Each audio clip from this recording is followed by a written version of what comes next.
Hello friends, এসে গেছি আবার তোমাদের সাথে একটা ভিডিও শেয়ার করতে। তো এই ভিডিওটা আমি অনেক দিন আগেই শ্যুট করেছিলাম। তো ভিডিওটা রেকর্ডিং ছিল না, তাই জন্য তোমাদের সাথে শেয়ার করতে পারিনি। তো এখন ভয়েস রেকর্ড হয়ে গেছে, তো তার জন্য এখন শেয়ার করলাম। তো ইলিশ মাছ আমি রান্না করেছিলাম, দু রকমের রান্না হয়েছিল। তো এখানে মাছটা আমি ভেজে নিচ্ছি হালকা করে। মাছটা খুব ভালো ছিল, একদম ফ্রেশ ছিল, না ভাজলেও চলে। তো ইলিশ মাছ আমরা সাধারণত ভাজি না, একটু এদিক ওদিক করে নাড়াচাড়া করে নিই তেলে। মাছে অনেক ডিম ছিল, এখন বর্ষাকাল, মাছ ইলিশ মাছ নদীতে মানে গঙ্গাতে আসে ডিম পাড়তে, তারপর আর ফিরতে পারে না, ধরা পড়ে। যাক, আমরাও বছরে একবার বর্ষার সময়টাই ইলিশ পাই, মানে সারা বছর হয়তো পাওয়া গেলেও এত ভালো ইলিশ পাওয়া যায় না। তো আমি রান্না করেছিলাম এটা সর্ষে দিয়ে, সর্ষে দিয়ে সাধারণত সবাই করে থাকে। তো ভাপা করে কেউ, বা এভাবে কষেও রান্না করে।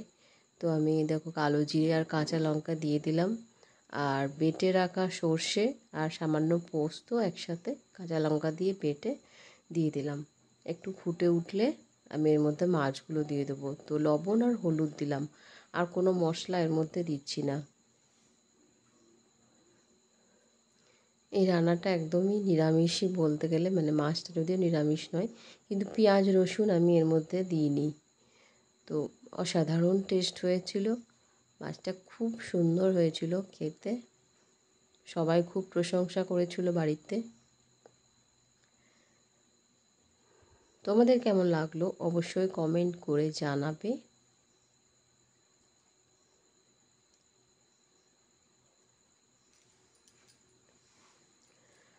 মাছটা ফুটে উঠেছে, সর্ষেটা ওপর থেকে 2-3টে কাঁচা লঙ্কা আবার দিয়ে দিলাম। এটা কিন্তু আমার কমপ্লিট হয়ে গেছে। আর একটা কড়াইয়ে আমি কালো জিরে আর কাঁচা লঙ্কা ফোড়ন দিয়ে ছোট একটা পেঁয়াজ কুচি দিয়ে দিলাম।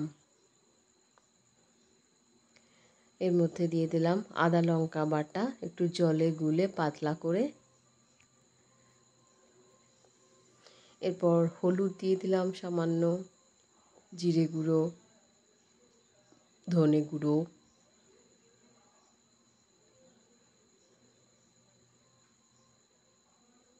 লাল লঙ্কা গুঁড়ো,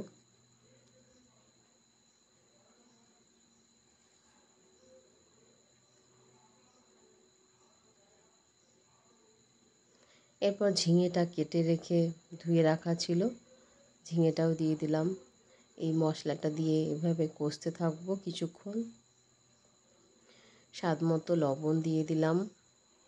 এটা হবে ইলিশ মাছের ঝোল ঝিঙে দিয়ে।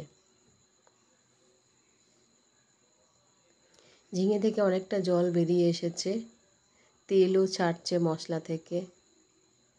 এখন ওপর থেকে আমি আরেকটু জল দিয়ে দিচ্ছি, যেহেতু এটা ঝোল হবে।